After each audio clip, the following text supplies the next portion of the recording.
I'm a John Wayne fan. I grew up watching Westerns. I grew up watching John Wayne. I am not old enough to have seen the original Stagecoach when it first came out. Golly, I understand what Ernie says. Y'all need some coffee. So, but I have watched movies like John Chisholm. And then his last movie was The Shootist. I like Chisholm. If you've ever seen that movie, it opens up with this panoramic view of this massive valley that spreads between these mountain ranges. And all out in between there, you see just thousands of cattle that are out there grazing on this grass. Now, back in the day, way back then, I am told, they didn't have semi-tractor trailers that had these livestock trailers in the back. So they didn't just pull up at the ranch, load the cattle on, and off you go. They actually had to get them together and do these things called cattle drives. And when you had cattle drives, you drove these cattle hundreds of miles across the Pecos or across the Badlands, as some of the places were there, and across Indian territory. So they're going. Now, here's the deal. They drove these cattle along the way. 5 or 6 may get lost over here in this canyon. Half dozen or so may get lost over here. The Indians will tell you, hey, you're going to drive these across our land. You're going to pay us for the privilege of being able to go across there. So it costs them some more cattle along the way. So by the time you get to wherever you were going, whether it was up in Kansas or somewhere up in Nebraska, if you had 80% of your cattle, you were good. Now, I like to hedge my bets.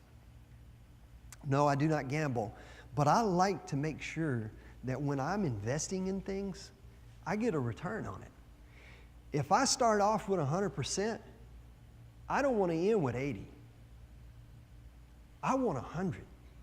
95 is good, but I want 100. So in this story, here the shepherd is, there are 99 sheep. He kind of puts them in an open pasture. He looks at them, stay here, and then heads off. And he's crawling over rocks, and he's crawling all through these canyons till he finds that one. And then he brings him back. And let the celebration ensue, if you will. So here's the deal. I was the one. Before March of 1973, I was the one. And if you call on Christ, at some point, you were the one that God recklessly left the flock to go and find you. Now you say, well, that's awesome. Let the celebration begin, and this is true.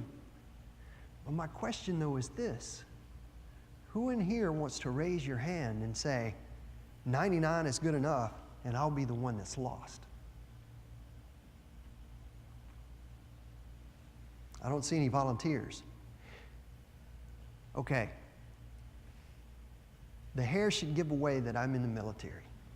If it doesn't, then you would probably not want me to recommend my barber because you don't want to have a bad haircut. But in the military, there is an unwritten and unspoken code that you never leave a man behind. And Cliff, you and I have talked about it on the end of that, at the end of the song there that has come out. He is the one who never leaves the one behind. The greatest loss of special forces that we had in any one day happened and was absorbed out of this area when 30-some SEALs and special operators went out to rescue some of their people that were under fire. They were going to get them. And knowing that as a person who is in the military, knowing that someone is going to come and get you, to rescue you, man, that takes a load off. That takes a load off the service member, and it takes a load off the minds of the loved ones that are left behind. God is the one that comes and gets us. Scripture says, no one seeks after me, but God has made a way and come and gotten us. That's pretty awesome to me, because at one point I was the one